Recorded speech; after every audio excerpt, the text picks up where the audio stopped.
인생을 살다 보면 근심거리가 많습니다. 사람들은 근심을 싫어하는데도 근심은 끊이지 않고 인생에 녹화하곤 합니다.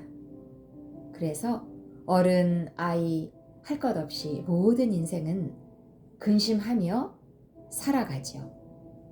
그런데 하나님은 이렇게 말씀을 하십니다. 너희는 마음에 근심하지 말라.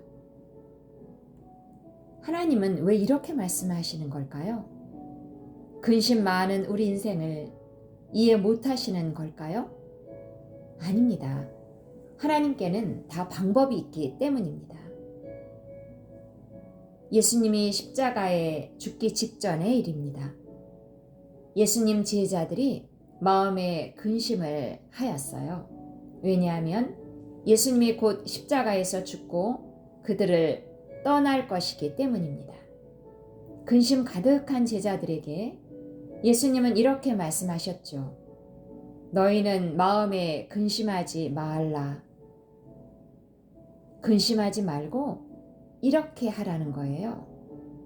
너희는 마음에 근심하지 말고 하나님을 믿으니 또 나를 믿으라. 한마디로 믿음을 가지라는 것인데요. 무엇을 믿어야 할까요? 누구를 믿어야 할까요? 하나님을 믿고 또 예수님을 믿으라. 여기에서 반대말을 한번 정리해 보겠습니다. 근심의 반대말은 믿음. 그러니까 근심 no, 믿음 yes 이렇게 되는 것입니다. 하나님을 믿으라고 했는데 정말 하나님은 믿을 만한 분일까요? 하나님은 믿을 만한 분입니다. 또한 하나님은 놀라운 분입니다. 우리가 생각하지 못한 일들을 우리를 위해 행하시기 때문입니다. 너무 놀라지 마세요. 비밀 한 가지 공개합니다. 하나님은 천국에 집을 마련하시는 분입니다. 누구를 위한 집이냐고요? 바로 자녀들을 위한 집입니다. 그렇다면 천국에 내가 가서 살 수 있는 내 집이 있다고? 맞습니다. 예수님은 이렇게 말씀하셨어요. 내 아버지 집에는 거할 곳이 많다. 내 아버지 집에는 너희가 살 곳이 많다.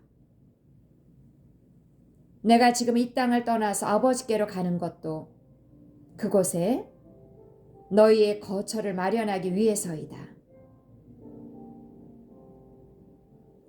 천국에 있는 나의 집, 제가 상상해 보았습니다. 그곳은 얼마나 좋을까? 얼마나 만족스러울까? 얼마나 따뜻할까? 얼마나 기쁠까? 그런 생각만 들더라고요.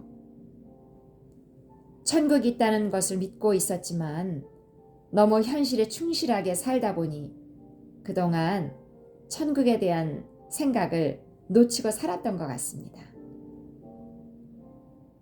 이 땅에서의 삶은 잠깐이요. 천국, 하나님의 집에서의 삶은 영원할 것입니다. 이것은 너무 좋은 소식 아니에요? 이 땅에서의 수고는 잠깐만 하면 되니까 잘 인내하고 성실하게 살다가 영원한 아버지의 집으로 가면 되겠구나. 이런 생각과 결심을 새롭게 하다 보니 이 땅에서의 근심의 무게가 확 줄어드는 것을 경험할 수 있었습니다. 그런데 꼭 확인할 중요한 내용이 한 가지 남아있네요. 예수님의 질문을 한번 들어보실래요? 예수님은 제자들에게 이렇게 물으셨어요. 이 질문은 우리에게도 똑같이 하실 것 같아요. 그런데 천국에 가는 길 아니? 내가 지금 아버지 집으로 가서 영원한 처소를 마련할 것인데 그 집으로 가는 길 알지? 제자 중 도마가 대답했습니다. 아니요, 모르겠는데요. 예수님은 길의 중요성을 언급하셨지만 제자는 모르겠다는 거예요. 그때 예수님이 짧게 대답하셨습니다. 내가 길이다. 그러니까 예수님을 통하지 않고는 하나님께로, 하나님의 집으로 갈 수 없다는 것이지요. 하나님께로 가는 길, 하나님이 준비하신 하늘의 집으로 가는 길, 그 길이 바로 예수님이라는 것입니다. 헬라어 원어에는요, 길 앞에 관사가 붙어 있다고 해요.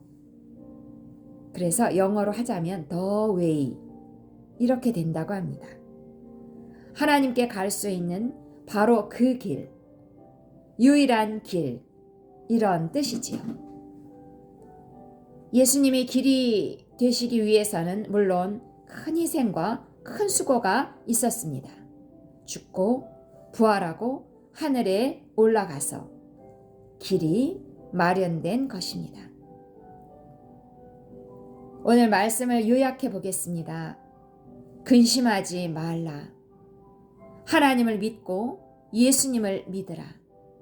천국에 너의 집이 있다.